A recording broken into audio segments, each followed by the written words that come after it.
오늘은 지금 읽은 디모데후서 3장 말씀을 살펴보려고 합니다. 이 3장 안에는 많이 알려진 구절이 몇 개가 있죠. 예를 들면 5절 경건의 모양은 있으나 경건의 능력을 부인하는 자니 이 같은 자들에게서 내가 돌아서라. 또 12절 무릇 그리스도 예수 안에서 경건하게 살고자 하는 자는 핍박을 받으리라. 또 14절 너는 배우고 확신한 일에 거하라. 또 특별히 16절 모든 성경은 하나님의 감동으로 된 것으로 교훈과 책망과 바르게 함과 의로 교육하기에 유익하니 이 말씀, 이런 말씀들은 많이 알려져 있고 또 각각의 그 구절들을 통해서 설교도 하고 또 공부도 하는데, 오늘 이 구절들이 3장 전체 내용 속에서 어떤 의미를 가지는가, 세세한 내용들을 살펴보기보다는 이 3장 디모데후서 3장에서 바울이 디모데에게 교훈하고자 하는 것이 무엇인가 하는 것을 이 전체적인 흐름을 좀 생각하면서 말씀을 살펴보려고 합니다. 3장 1절을 보면 내가 이것을 알라 말세에 고통하는 때가 이르리니 이렇게 이야기를 시작합니다. 그래서 이 말세에 고통하는 때에 대한 내용이 1절부터 5절까지 나옵니다. 여러 가지 자기 사랑에서부터 시작해서 경건의 모양은 있으나 능력은 부인한다 라고 하는 이야기까지 여러 항목들이 나오면서 이 부분에 대한 결론은 이 같은 자들에게서 돌이켜라. 그리고 나서는 이 5절과 연결해서 경건의 모양은 있으나 경건의 능력을 부인하는 자들 가운데 남의 집에 가만히 들어가서 어떤 여자들을 유인하는 자들이 있다. 그런데 항상 배우지만 진리의 지식에 이를 수 없다. 이런 사람들은 모세 시대의 얀네와 얀브레와 같은 그런 사람들이다. 그게 이제 6절에서 9절까지가 또 하나의 묶음이 될 수 있고, 그 다음에 바울이 자신의 예를 들어서 여기도 여러 가지가 나열되죠. 교훈과 행실과 의향과 이런 것들을 쭉 10절과 11절에서 자신에 대한 이야기를 하죠. 자신에 대한 이야기를 하는 것은 바로 앞에서 말한 이 남의 집에 가만히 들어가서 어리석은 여자를 유인하는, 진리를 대적하고 마음이 부패하고 믿음에 관해서는 버리운 자들, 이런 자들과 자신을 비교해서 말하는 거죠. 그래서 자신의 고난에 대한 이야기를 하면서 그리스도 예수 안에서 경건하게 살고자 하는 자는 핍박을 받을 수밖에 없다. 자신이 당한 고난과 그런 것들을 10절, 11절 내용을 2절에서 요약을 해주는 거고, 그 다음에 13절은 어떻게 보면 그 1절부터 9절에 나오는 내용을 요약하는 것일 수 있어요. 마지막 때에는 악한 사람들, 속이는 자들은 더 악해져서 속이기도 하고 속기도 한다. 그리고 10절, 11절, 12절에 이야기한 것이 다시 13절을 건너뛰어서 14절로 연결이 되죠. 너는 배우고 확신한 일에 거해라. 특별히 너가 누구에게서 배웠는지를 알아라. 여기 누구에게서, 네게서 배운 것을 알며 할 때 이 누구라고 하는 건 바울 자신이죠. 10절과 11절에서 이야기를 했죠. 너는 나한테서 배웠다. 뿐만 아니라 너는 어려서부터 성경을 알지 않았느냐. 그러면서 15절과 16절은 성경에 대한 내용으로 연결되죠. 성경은 구원에 이르는 지혜가 있게 하고 교훈과 책망과 바르게 함과 의로 교육하기에 유익하다. 근데 사실 그거보다 더 중요한 것이 마지막 절에 나오죠. 이는 하나님의 사람으로 온전케 하며 모든 선한 일을 행하기에 온전케 하려 함이니라. 그러니까 지금 쭉 간략하게 이 3장 내용을 훑어봤는데, 요약해서 말하면 이거죠. 마지막 때에, 고통하는 때에 악한 자들은 더 악해져서 악을 행하고, 하나님의 백성은 그리스도 예수 안에서 경건하게 살고자 하기 때문에 핍박을 받을 수밖에 없는 이 시대에 우리는 어떻게 살아야 하겠느냐. 우리가 배운 대로, 성경에 기록된 대로 그것을 통해서 교훈을 받고 책망도 받고 바르게 함도 받고 의로 교육도 받아서 최종적으로는 우리가 하나님의 사람으로 온전케, 하나님의 사람들로 하여금 온전하게 하는 것이 성경의 기록 목적인데, 우리가 그 성경 말씀을 통해서 온전해지고 모든 선한 일을 행하기에도 온전케 되어야 한다.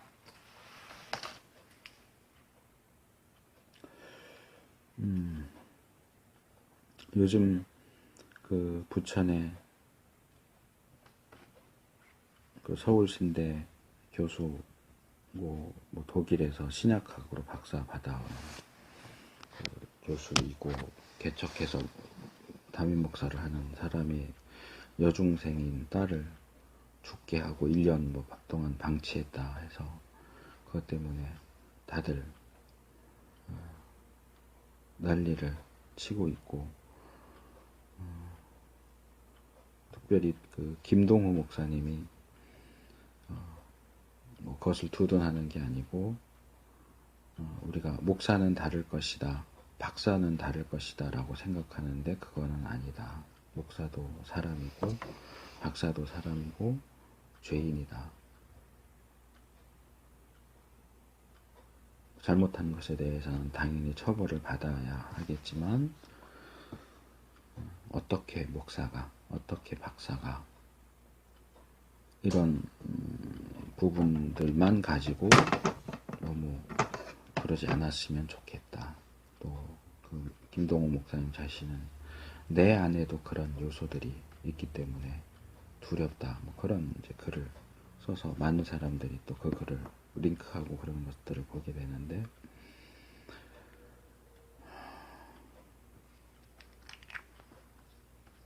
여기 이제 다시 조금 더 들어가서 각각 부분들을 보면,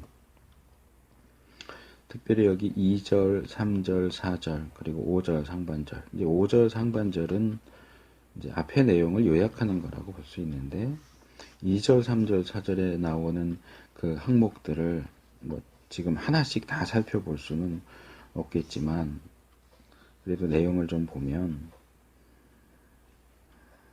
마지막 때의 사람들의 모습이 어떤가? 마지막 때의 사회는 어떤 모습일까? 사실상 나는 그 부천 목사님 그 기사를 보면서 그거하고 같이 뜬 기사를 봤는데, 대구 비산동에서 20대 엄마가 5개월 된 아이가 운다고 시끄럽다고 아파트 베란다로 던져서 죽었어요, 애가.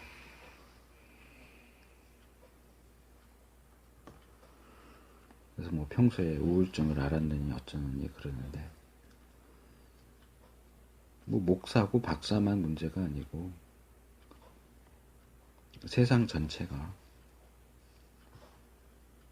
미쳐 돌아가는 것 같은 그런 느낌을 받아요. 여기 보니까 말세는 고통하는 때다. 말세는 고통하는 때다. 믿는 사람들에게도 고통스러운 때이고 믿지 않는 사람들에게도 고통스러운 때이고 이 시대 자체가 고통하는 때다. 왜 그러냐? 특별히 사람들이 자기를 사랑한다. 돈을 사랑하고 자긍하고 교만하고 회방하고 부모를 거역하고 감사치 않고 거룩하지 않고 여기 무정하며라는 이 표현입니다. 이게 헬라어 원문에 보면 아스토르게예요. 이제 헬라어에서 사랑을 가리키는 단어들이 한 4개 정도 되는데 많이 알려진 게 아가페, 에로스, 그 다음에 필레오. 그러니까 아가페는 이제 성경에서는 기독교 안에서는 가장 수준이 높은 사랑, 하나님의 사랑을 아가페라고 보지만 헬라어 자체에는 아가페에 특별히 그런 의미는 없고 아가페, 에로스는 남녀 간의 사랑, 필레오는 동성 간의 사랑. 그러니까 이건 사랑이라기보다 우정이죠, 우정. 그 다음에 또 하나가 스토르게라고 하는 건데 이 스토르게는 원래의 의미는 자연적인 사랑, 자연적인 사랑. 자연적인 사랑 그러면 이해하기가 어려운데 본능적인 사랑.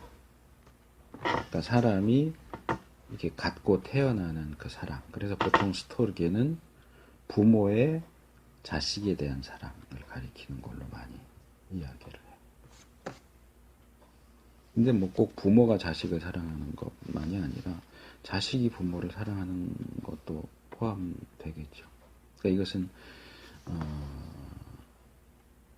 가족 간의 사랑, 친인척 간의 사랑 이런 개념으로 이해하면 좋은데 거기에 이제 부정을 의미하는 접두사 아가 붙어서 그런 그러니까 우리식으로 쉽게 표현하면 이건 무정함에도 좋은 번역이에요. 무정함. 그러니까 정이 없는 거예요. 마지막 때 사람들은 적어도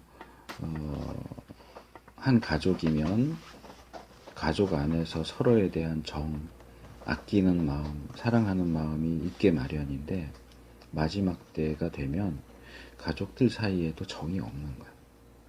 그 자연스러운 정.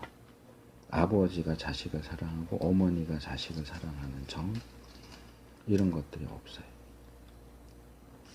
뭐 그 부천 목사님의 경우는 자세한 내용을 아직 안 나온 것 같은데 그 대구의 그 엄마 같은 경우는 5살 5개월 된 아이를 그 아파트 베란다 바깥으로 던져버린 이유가 시끄럽다고 운다고. 부천에 가출했다.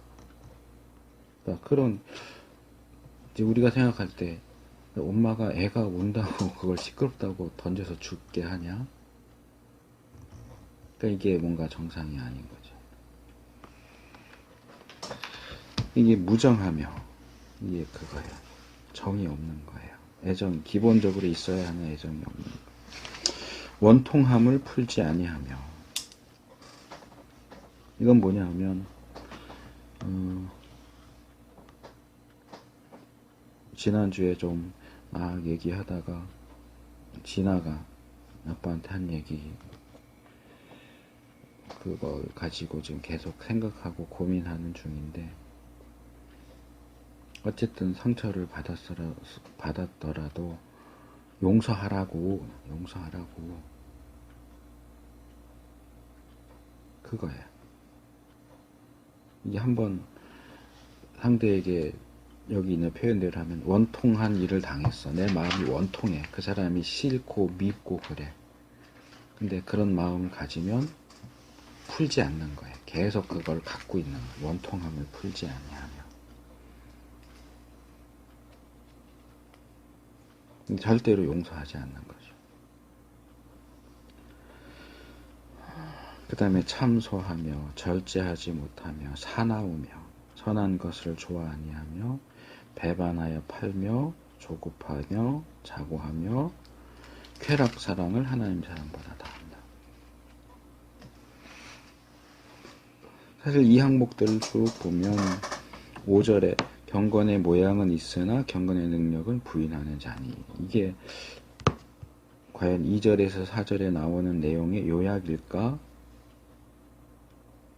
좀 의심스러울 수 있어요. 왜냐하면 2절, 3절, 4절에 나온 것은 보통 사람들의 그런 모습이고, 사실 그것은 이 경건 또는 경건의 모양 이런 것하고는 상관이 없어 보이는데, 갑자기 이렇게 점프해서 경건의 모양은 있으나 경건의 능력을 부인하는 자다.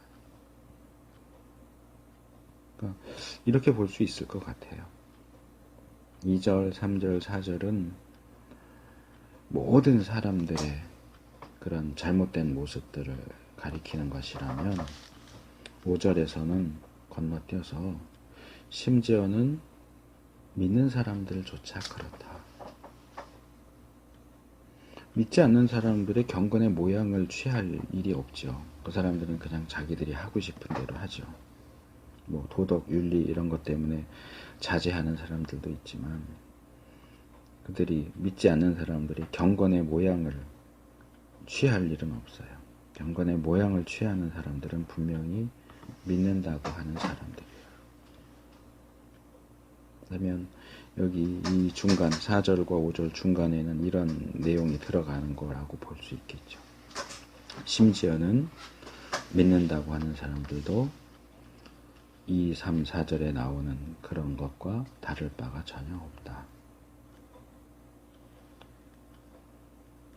신자라고 하기 때문에 뭔가 자기들은 다른 것처럼 경건의 모양을 취하려고, 경건한 것처럼 그렇게 하지만 사실은 그들은 경건의 능력을 부인한다. 경건의 능력이 없다가 아니고 부인한다. 이건 몇 번 예전에도 지적을 했던 부분이지만, 많은 사람들이 이 구절을 읽으면서 경건의 모양은 있으나 경건의 능력은 없다 이렇게 읽는데, 이 본문에는 없다가 아니고 부인한다, 거절하다, 인정하지 않는다, 그러니까 이런 거죠.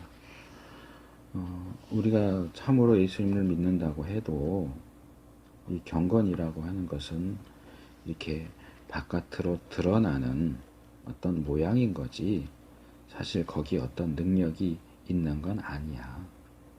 경건의 능력이라는 건 없어. 경건의 능력이라는 것이 원래 있는데 나에게는 없다. 이러면 이제 모양은 있으나 능력이 없다 이렇게 될 텐데, 여기서 모양은 있으나 능력을 부인한다라고 하는 것은 모양은 취하는데 능력이라는 거는 아예 존재하지 않아.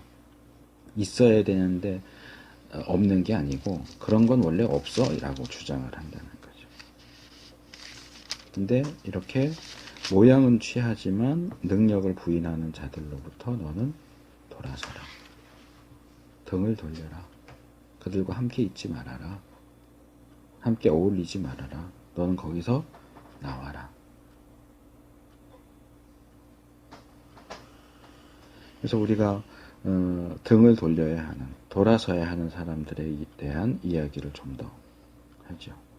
여기는 두 부류의 사람이 있어요. 지난번에 그 에스겔서 13장 다루면서 끝에 14장에 보면 이 거짓 예언을 하는 자나 묻는 자나 죄가 같다라고 하는 그 내용을 이야기했는데, 여기도 비슷한 거예요. 남의 집에 가만히 들어가서 어리석은 여자를 유인하는 자들, 거짓 선생들이죠. 거짓 선생들이 있고, 그 다음에 그들에게 유인을 받는 어리석은 여자가 있어요. 그 여자는 어떤 여자냐? 죄를 중히 지고 있는 여자고, 여러 가지 욕심에 끌린 바 된 여자예요. 여기 이제 두 단어가, 중요한 단어가 나오죠. 죄하고 욕심이죠. 죄를 중히 졌다는 얘기는 계속 죄를 짓는다는 거죠. 이 죄가 말하자면 짐처럼 하나씩 하나씩 쌓아 올려지다 보니까 무거워진 거예요. 많은 죄를 지어서 많은 그 죄의 짐을 지고 있는데 여전히 욕심을 부리고 있어요. 여러 가지 욕심에 끌려요. 스톱을 못하는 거예요. 근데 그 욕심 가운데는 무슨 재물에 대한 욕심도 있고 뭐 여러 가지가 있겠지만 그 중에 하나는 배우고자 하는 욕심도 있어요. 그래서 여기 7절에 보니까 이 여자는 어떻게 하느냐? 항상 배운대. 항상 배워. 사실은 항상 배운다라는 표현 자체를 우리가 나쁘다고 할 수는 없어요. 배워야죠, 우리가. 그런데 배우는 목적이 뭐냐라고 할 때 그 부분에서 어긋나는 거죠. 항상 배우나 자체는 좋은데 이 여자가 항상 배우는 목적은, 이유는 여러 가지 욕심에 끌려서 배우는 거예요. 그러니까 동기가 불건전하죠. 그 다음에 이 여자는 누구한테 배우느냐 하면 경건의 모양은 있으나 경건의 능력을 부인하는 자, 그들 중에서 자기 집에 가만히 들어와서 자기를 유인하는 자들한테서 배워요. 그러니까 시작되는 동기와 이유도 잘못됐고 과정도 잘못되니까 결과도 잘못될 수밖에 없어요. 마침내 진리의 지식에 이를 수 없다. 항상 배워도 최종적으로 말하면 이 여자는 진리에 이를 수 없다. 그러니까 여기서 긍정적인 원리도 찾아낼 수 있죠. 우리가 항상 배워야 하는 이유가 뭐냐? 진리의 지식에 이르기 위해서다. 그런데 이 여자는 항상 배워도 진리의 지식에 이를 수 없다. 왜? 이 거짓 선생도 또 그 거짓 선생에서 배우는 이 어리석은 여자도 누구와 같으냐? 모세 시대에 모세를 대적한 얀네나 얀브레와 같은 사람들이다. 이 얀네 얀브레에 대한 이야기는 구약에 안 나와 있는데 비슷한 사건들이 있긴 있어요. 근데 뭐 그게 중요한 건 아니고 어쨌든 이 얀네 얀브레의 특징은 뭐냐? 모세를 대적했다. 그 당시 이스라엘의 지도자에 대해서 대적했다. 그리고 그 시대에 있어서 모세를 대적하는 것은 결국 뭐냐? 진리를 대적하는 것이다. 왜? 하나님이 모세를 들어서 쓰시고 모세를 통해서 말씀하시는데 그 모세를 반대하고 모세의 말을 대적하고 하는 것은 진리를 대적하고 하나님을 대적하는 것과 마찬가지다. 진리를 대적한다. 마음은 부패해 있고 믿음에 대해서는 이미 버려졌다. 버리운 자니라. 아무리 뭐 믿음이 어쩌고 구원이 어쩌고 얘기해도 이 사람들은 믿음과 관계가 없어요. 그래서 이들은 이 구절은 조금 해석이 어려운데 저희가 더 나아가지 못할 것은 아마 이 더 나아가지는 이거겠죠. 항상 배우는데 마침내 진리의 지식에 이를 수 없다. 더 이상의 진보가 없어요. 더 발전될 수 없고 더 성장할 수 없어요. 저희의 어리석음이 드러날 것입니다. 이런 거짓 선생들과 비교할 때 바울은 여기 보니까 나의 교훈, 행실, 의향, 믿음, 오래 참음, 사랑, 인내, 핍박, 고난. 안디옥과 이고니온과 루스드라에서 당한 일, 어떠한 핍박받은 것을 내가 보고 알지 않느냐.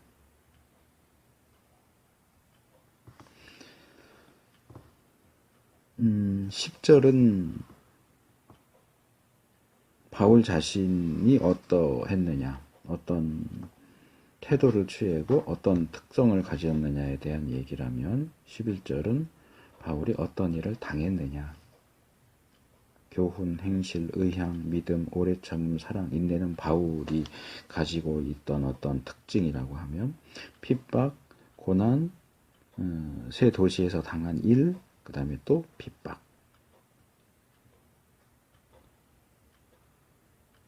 그러니까 바울은 어려운 일이 많았죠. 복음을 전하느라고. 근데 이게 단순히 어려운 일을 당하니까 너 뭔가 문제가 있구나, 너 잘못된 거다 라고 할 수 없는 것이 12절에서 말하는 것처럼 무릇 그리스도 예수 안에서 경건하게 살고자 하는 자는 핍박을 받으리라.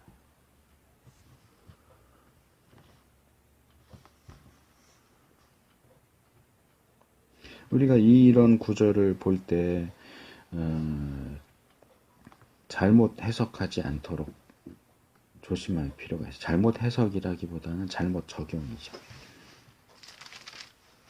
그러면 핍박을 받는 사람은 다 경건하냐? 그건 또 다른 문제예요. 이단들 가운데서는 자기네들이 기성교회에서 공격을 받는 것은 자기네들이 올바른 주장을 하기 때문이다라는 식으로 논리를 펴는 이단이 있어요. 근데 그렇지 않아요. 그래서 이것을 어떤 기준도 없이 그냥 아주 단순화시켜서 핍박을 받는 자는 이꼴 경건하게 살고자 하는 자, 이렇게 말하기는 어려워요. 예, 바울인가요?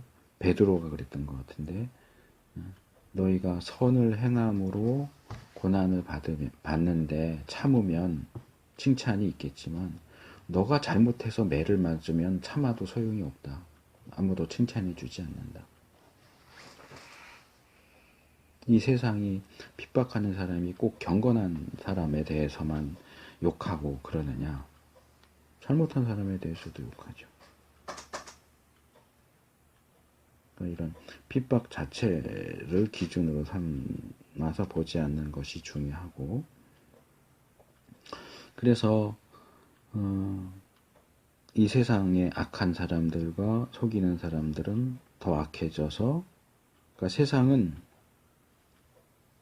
요것도 참 중요한 기준인데, 말세에 갈수록 세상 끝이 다가올수록 일반적인 사람들은 더 악해져요.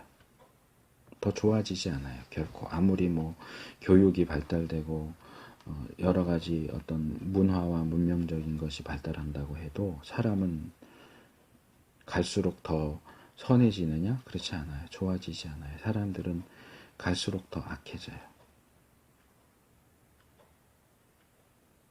그래서 서로 속이고 속고 속이고 하는 일들이 계속 될 텐데, 그러나 너는, 우리가 그런 세상 속에서 살지만 우리는 배우고 확신한 일에 거해야 한다. 자리를 지켜야 된다. 특별히 내가 네게서 배운 것을 알아라. 디모데는 바울의 영적인 아들이죠. 바울이 정말 관심을 가지고 디모데를 양육했고 가르쳤어요. 그러니까 너는 나한테 배웠는데, 이게 바울이 디모데에 대한 자기의 어떤 권리를 주장하는 것이 아니고 10절, 11절에 있는 것처럼 그런 여러 가지 어떤 특징들과 그런 핍박들 속에서 어쨌든 바울은 디모데를 바르게 가르치려고 해왔고, 너가 나에게서 바른 교훈을 배웠으니까 이 세상이 악해지고 믿음대로 사는 게 힘들고 경건하게 살려고 하니까 더 힘들어지고 그럴지라도 너는 거기서 움직이지 마라. 옮겨가지 마라. 핍박 덜 받는 자리로 가지 말고 배우고 확신한 일에 거해라. 그리고 이 바울의 가르침을, 바울이 자기 자신의 가르침을 15절, 16절에서 성경과 연결시키죠. 나의 가르침뿐만 아니라 너가 어려서부터 성경을 알지 않았냐. 성경은 능히 너로 하여금 그리스도 예수 안에 있는 믿음으로 말미암아 구원에 이르는 지혜가 있게 하느니라. 그러니까 결국 바울이 디모데를 가르친 내용은 이 성경 내용과 위배되지 않는다는 거죠. 같은 거란 얘기예요.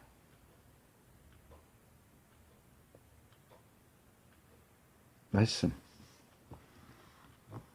성경을 통해서 우리는 그리스도 예수를 믿어야 하고 그 믿음으로 말미암아 구원에 이른다. 구원에 이르는 지혜를 얻게 한다. 어떻게? 모든 성경은 하나님의 감동으로 되었기 때문이다.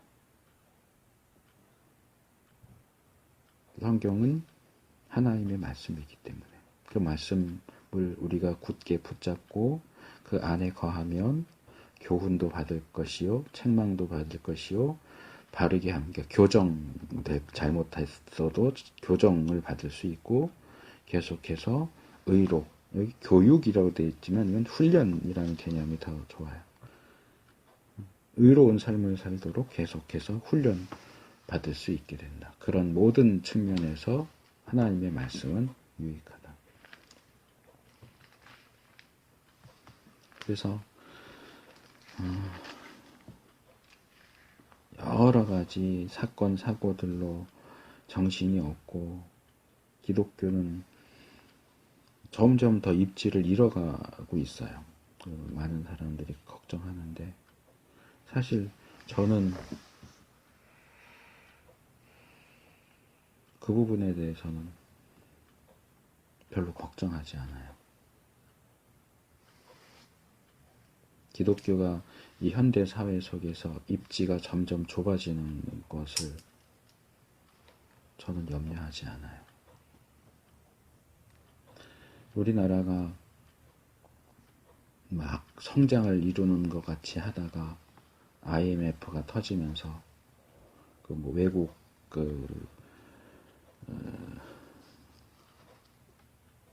뉴스나 신문에서도 그렇게 말하고 우리나라 사람들도 그런 말들을 했지만 한국이 너무 일찍 샴페인을 터뜨렸다. 그동안 거품 경제였는데 드디어 그 거품이 빠졌다. IMF가 굉장히 어렵고 힘든 시기였지만 그걸 통해서 한국이 우리가 이제 선진국 대열에 능히 들어왔어 라고 했었는데 사실은 그게 아니었다라는 게 드러났죠. 저는 교회도 마찬가지라고 생각해요. 한참 교회가 세를 얻었을 때는 남한에 4명 중에 3명이 그리스도인이다. 이러면서 했는데 요즘 그거 믿는 사람은 없어요. 저도 어딘가 갔다가 어느 목사님이 그 얘기 하던데 교회가 당신네 교인 몇 명이요? 그러면 한 번 왔다 간 사람까지 다 해서 1000명이요. 근데 실제로 나오는 숫자는 한 500명밖에 안 되는데 1000명이요.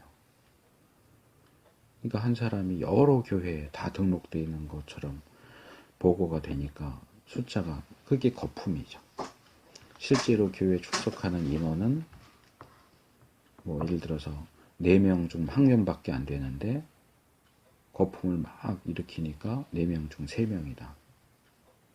통계상으로는 4명 중 3명인데 실제로는 4명 중 1명밖에 안 되는데 다 이긴 것처럼 다 잘 될 것처럼 그렇게 했는데 여러 가지 일들을 통해서 그 거품이 빠지는 거라고 생각해요. 그래서 기독교가 세상 사람들에 의해서 욕먹고 경건하게 살아서 욕먹는 게 아니고 정말 하면 안 되는 짓들을 해서 욕먹고 물론 거기에는 경건하게 하면서 욕먹는 부분도 적지만 있겠죠. 그래서 어쩌면 이 사회가 한국 사회가 이제는 나가서 난 교회 다녀요. 난 기독교인입니다. 라고 말하는 것이 부끄러운 일이 될 수도 있지 않을까라는 생각을 하는데 나는 오히려 그런 상황에서 신앙을 지키는 사람이 진짜 신자라고 생각해요. 초대교회와 마찬가지로.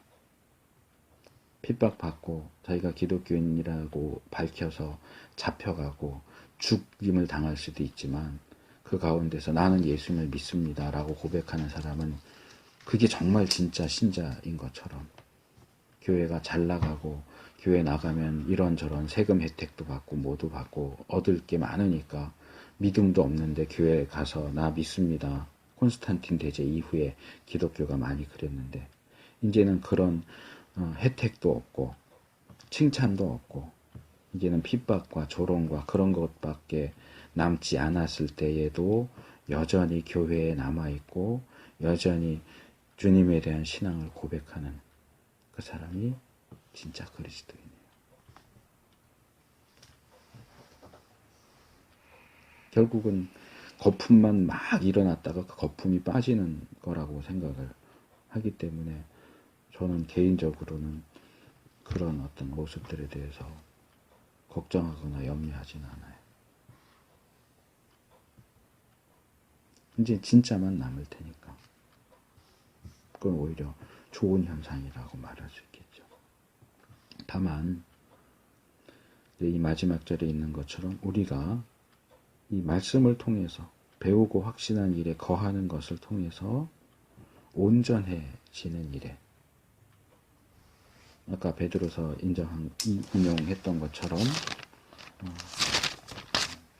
찾아서 정확하게 읽어주는 게 좋을 것 같은데,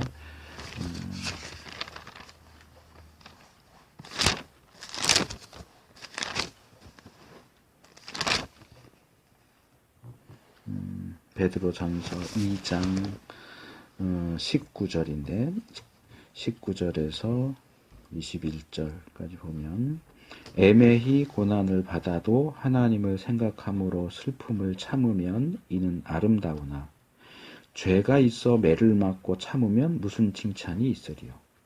오직 선을 행함으로 고난을 받고 참으면 이는 하나님 앞에 아름다우니라. 이를 위하여 너희가 부르심을 입었으니 그리스도도 너희를 위하여 고난을 받으사 너희에게 본을 끼쳐 그 자취를 따라오게 하려 하시느니라.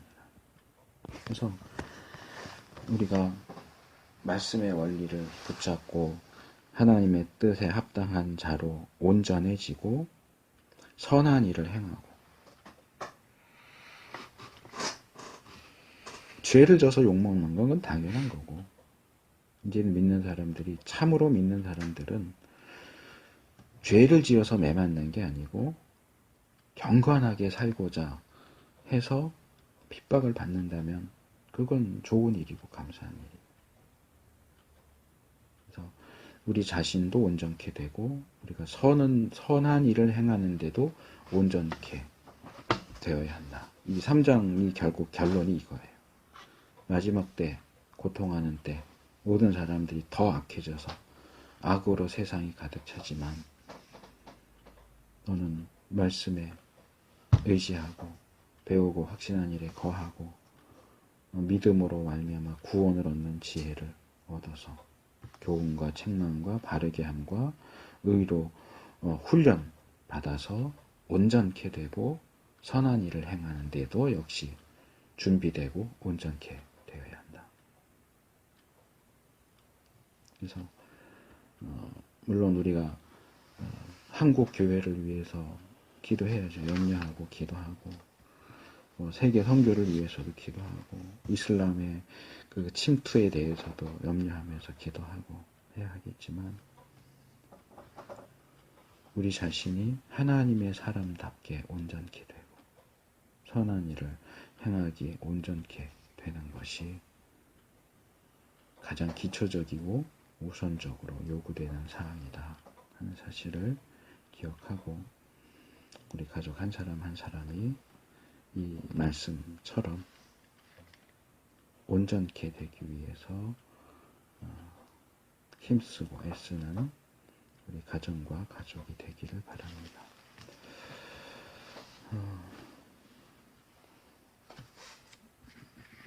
이 말씀을 들으면서 생각한 것들 좀 간단하게 나누고 마치도록 하겠습니다.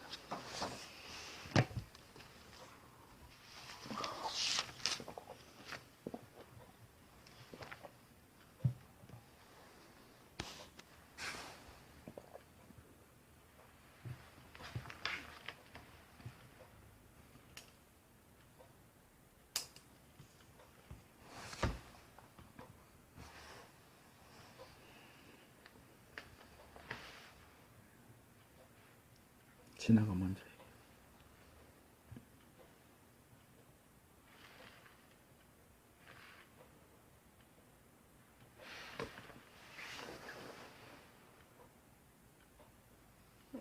뭐 새로 이렇게 결심하는 그런 것보다 그래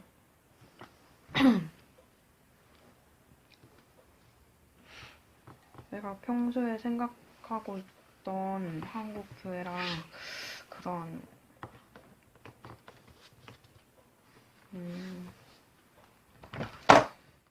그런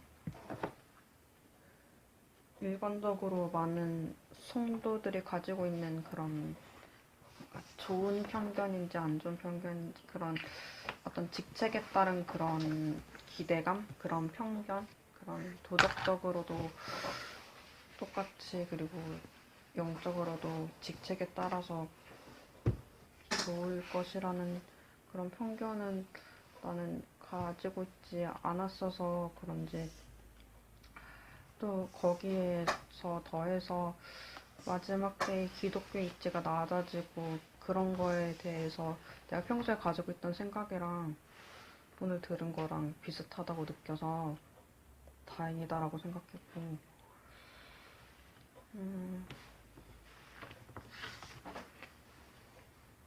조금 더 마음을 여유롭게 가지고 살아야겠다라는 생각을 했어. 좀 그래서 보면 3장에서도 어쨌든 다 남보다 자기에만 시선이 갇혀 있고 다 여러 가지 말로 했지만 내가 봤을 때는 가장 근본적으로는 사랑이 없는 것 같은 모습이 보여서 조금 급해도 좀 다른 사람도 돌아보고 좀 마음을 넓게 가져야겠다는 생각을 했어.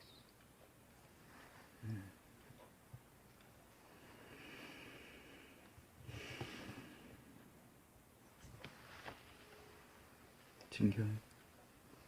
나는 설교 초에 어떤 부천 사건이나 그것도 생각이 났고 전에 그것이 알고 싶다 해도 나왔었는데 목사님 성함은 기억이 안 나는데 설교 시간 전에 그 설교 준비하는 곳에서 성도한테 그러니까 성적인 관계를 요구하고 그러니까 했던 그런 게 이제 밝혀져서 아주 충격을 줬었는데 그리고 그분은 또 엄청 많이 퇴직금을 받고 그 교회에 쫓겨난 건 아니고 그렇게 하고 또 다 이제 홍대 세교회인가 해서 교회를 다시 했는데 그 목사가 했던 그 교회에서 했던 설교가 목사가 흠이 없으면은 인간성이 없어서 어떻게 따르겠냐고 여기도 깨지고 저기도 깨진 목사가 자기랑 본인들이랑 그거 비춰볼 수 있기 때문에 좋다고 그런 얘기를 했던 게 난 이해가 너무 안 됐었던 게 기억이 났는데 3장 5절에 경건의 모양은 있으나 경건의 능력은 부인하는 게 아니고 모양은 있으나 모양은 어딨냐 부인하는 자는 이 같은 자들에게서 내가 돌아서라 이 말씀이 더 그래서 와닿았던 것 같아요. 그 사람은 자기의 죄에 대해서 너무 가볍게, 그러니까 물론 회개는 했겠지만, 다른 사람한테 그거를 자기가 회개했다는 내용을 왜 얘기를 안 하고, 그런 얘기를 할까 싶었는데, 믿는 자들도 그렇고, 그러니까 심지어 목사님도 그런 경건의 모양을 취하지 않는 모습들도 많이 보이고, 그러니까 내 스스로도 그렇지 못하다 그런 생각을 다시 한번 하게 됐고, 정말 믿는 자고 본인이 이 시대의 그냥 흐름대로 가는 게 아니라 정말 성경을 따라서 가는 자라면 정말 그 사람이 경건을 취하고 사는지 그게 정말 중요한 지표겠다 하는 생각이 들었어요.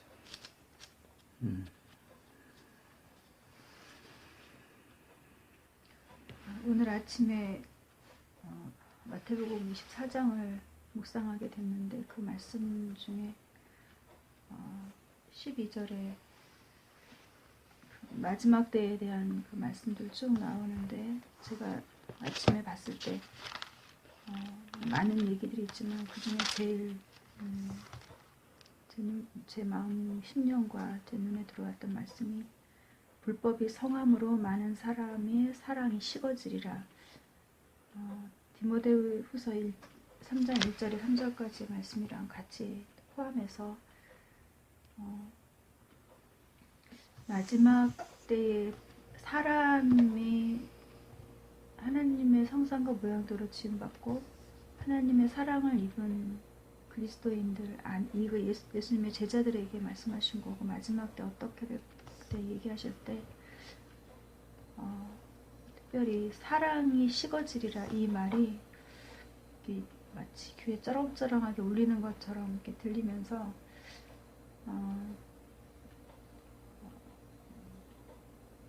올해 들어서 제가 기도하고 하나님 말씀 앞에 있으면서 어떤 마음으로 있었냐면,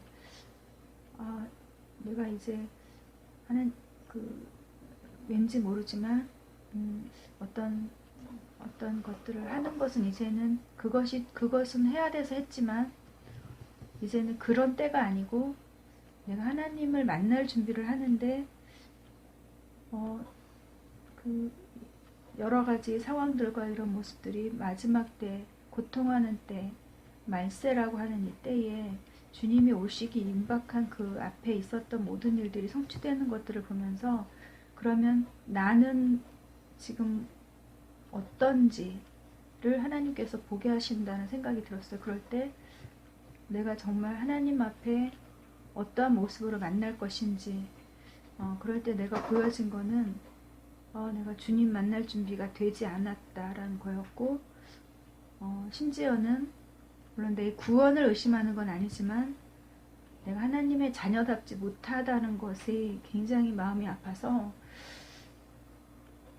내가 올해는 그런 시간들을 보내야 되겠다. 하나님 앞에서 내가 내 죄를 바라보고 하나님이 나의 죄들을 낱낱이 보여주시고 또 그것들을 회개하고, 그러지 않으면 내가 주님 만날 수가 없겠구나 라는 게 올해 들어서 두셨던 마음인데, 이렇게 이어져서 같이 오늘 말씀이랑 같이 이렇게 보게 됩니다. 그래서 다른 어떤 것보다도 하나님의 자녀에게는 하나님의 형상과 모양을 회복하는 것 안에서 가장 치명적인 것들이 하나님께 대한 사랑, 그리고 하나님 사랑, 또 이웃 사랑이라고 하는데 사람 사랑하는 것, 가까이 있는 사람,